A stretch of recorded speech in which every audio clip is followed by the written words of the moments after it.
अमीर होना और सच में अमीर होना, इन दोनों बातों में बहुत बड़ा फर्क है। आज के इस तज्जिये में हम दो ताजरों की एक ऐसी जबरदस्त कहानी खोलने वाले हैं जो इस फर्क को बिल्कुल वाज़ेह कर देगी। ये कहानी सिर्फ दौलत की नहीं, बल्कि इस बारे में है कि असल नज़र और काबिलियत क्या होती है। तो आइए सीधा इस कहानी के अंदर चलते हैं। जरा इस बात पर गौर करें, कीमती चीजें कभी कभी मिट्टी में छुपी होती हैं। ये सिर्फ एक जुमला नहीं है, बल्कि इस पूरी कहानी का निचोड़ है। ये हमें शुरू में ही सोचने पर मजबूर करता है कि जो चीज ऊपर से मामूली या बेकार लग रही हो, जरूरी नहीं कि अंदर से भी वैसी ही हो। अक्सर सबसे बड़े खजाने वही मिलते हैं जहां उनके होने की बिल्कुल उम्मीद नहीं होती। पहला हिस्सा, गुरूर का महल और दोनों किरदारों के दरमियान एक गहरा फर्क देखिए जरा इन दोनों किरदारों में। एक तरफ हमारे पास मंसूर है। भाई मंसूर की तो क्या ही बात है। अजीमुशान संगे मरमर का महल, दमिश्की रेशम के कपड़े और हाथ में एक बहुत बड़ी लाल याकूत की अंगूठी। लेकिन इस शानो शौकत के साथ साथ उसके अंदर गुरूर कूट कूट कर भरा है। और दूसरी तरफ ठीक उसके सामने अम्मार खड़ा है। 30 साल का ये नौजवान कभी खुद घोड़ों का मालिक हुआ करता था, लेकिन वक्त की मार देखिए, आज उसके जिस्म पर धूल से भरे फटे पुराने कपड़े हैं। वो दिखने में किसी फकीर से बिल्कुल कम नहीं, लेकिन उसके सीने में घोड़ों का वो इल्म महफूज है जो आम तौर पर किसी के पास नहीं होता। ये जाहिरी चमक दमक और अंदर की असली काबिलियत का एक बहुत ही दिलचस्प मुवाजना है। दूसरा हिस्सा, एक तौहीन आमेज तोहफा और वहीं से बदलता किस्मत का पासा।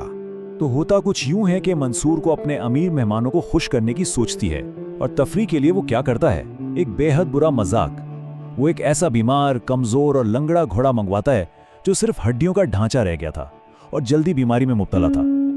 फिर पूरी महफिल के सामने मंसूर वो मरने के करीब घोड़ा अम्मार को तोहफे में दे देता है। मकसद सिर्फ ये ताना मारना था कि ये बेकार टूटा हुआ जानवर इस धूल में सने फकीर के लिए ही मुफीद है। ये दूसरे इंसान की शदीद तौहीन थी।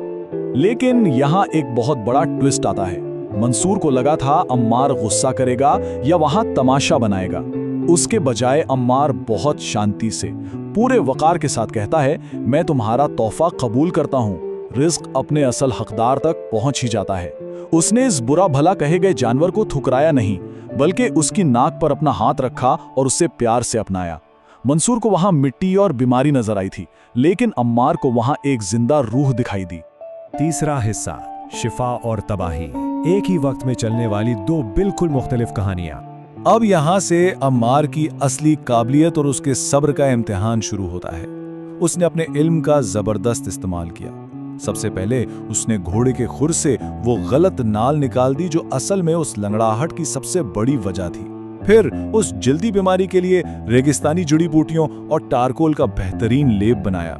अपना थोड़ा सा खाना उस बेजुबान के साथ बांटा, उसे वक्त और तवज्जो दी। और देखते ही देखते जादू नहीं, बल्कि इस मेहनत का असर जाहिर होने लगा। एक दिन सफाई के दौरान अम्मार को घोड़े की पूंछ के नीचे एक शाही निशान नजर आया, और जब बीमारी ठीक हुई तो घोड़े का रंग बदलकर बिल्कुल चमकदार चांदी जैसा हो गया। जिसे दुनिया ने कचरा समझा था, अम्मार की नजर ने उसे सच में एक शाही खजाना बना दिया था। और ठीक उसी वक्त मंसूर के साथ क्या हो रहा था। उसका वो गुरूर का महल ताश के पत्तों की तरह बिखर रहा था। उसके तिजारती जहाज समंदरी डाकुओं ने लूट कर तबाह कर दिए। फिर एक अजीब सी वबा आई जिसने उसके अस्तबल के तमाम कीमती और खूबसूरत घोड़ों को मार दिया। नतीजा क्या निकला? कर्ज का एक इतना बड़ा पहाड़ खड़ा हो गया कि कर्ज ख्वाह महल के दरवाजे पर आकर खड़े हो गए। और वो दोस्त जो दावतें उड़ाते थे, वो तो कब के रास्ता नाप चुके थे। मंसूर अब पूरी तरह अकेला और तबाही के किनारे पर खड़ा था। चौथा हिस्सा, रेगिस्तान की अजीम दौड़ जो सबके लिए आखिरी इम्तिहान साबित हुई। अब सोचिए, जब इंसान फंस जाता है तो आखिरी उम्मीद ढूंढता है। शहर में एक अजीम डेजर्ट रेस का ऐलान हुआ। इनाम था पूरे 10,000 दिनार। मंसूर के लिए सिर्फ पैसा नहीं, बल्कि जेल की सलाखों से बचने का वाहिद रास्ता था। जो जीतेगा उसे इस भारी रकम के साथ साथ फौज को घोड़े सप्लाई करने का ठेका भी मिलना था।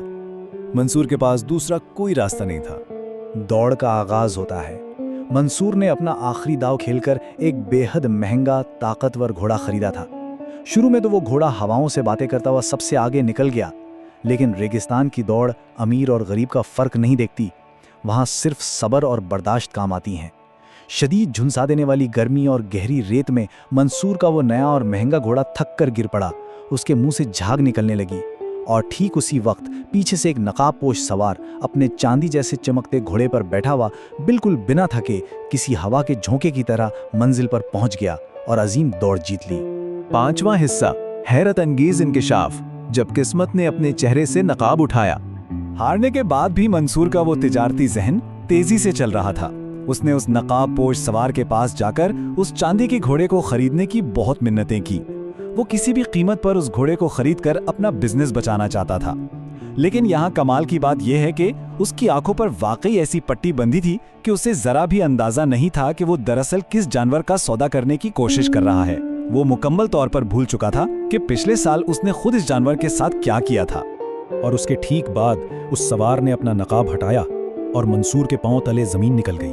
वो सवार कोई और नहीं बल्कि वही अम्मार था, और वो अजीम चांदी का घोड़ा वही मरने के करीब जानवर था जिसे मंसूर ने 1 साल पहले मजाक बनाते हुए फेंक दिया था।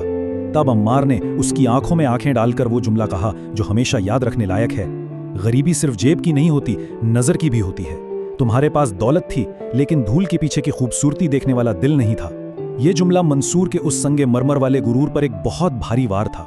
छठा और आखिरी हिस्सा, असल दौलत और विरासत और दोनों की जिंदगियों का अंजाम। इस कहानी का अंजाम हमें कामयाबी का असल मतलब सिखाता है। अम्मार ने जीते गए उन 10,000 दिनारों का क्या किया? उसने वो दौलत सिर्फ अपने आयशो आराम में नहीं उड़ाई, एक बेहतरीन ताजिर की तरह उसे रेशम और मसालों के कारोबार में समझदारी से लगाया।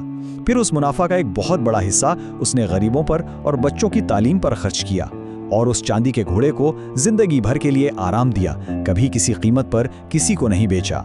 दूसरी तरफ मंसूर सब कुछ हार चुका था। उसका वो अजीम महल उसकी आंखों के सामने नीलाम हो गया। वक्त ने आखिरकार उसे ये सिखाई ही दिया कि असल दौलत बैंक बैलेंस नहीं बल्कि इंसान का दिल और उसकी नज़र होती है। तो अब जब हम इस तज्जिए के आखिर में पहुंच चुके हैं, एक आखिरी सवाल हम सबको लाजमी अपने आप से पूछना चाहिए। क्या हमारे अंदर वो नज़र मौजूद है जो दूसरों की ठुकराई हुई और बाज़ाहिर टूटी हुई चीज़ों या मौके में छुपी हुई कीमत को पहचान सकें? क्योंकि याद रखिए, असल दौलत इंसान की सोच और नज़रिए में बसी होती है। उम्मीद है इस सफ़र ने ज़िंदगी को देखने के नज़रिए में कुछ नया ज़रूर जोड़ा होगा। इस गुफ्तगू में शामिल होने का बहुत शुक्रिया।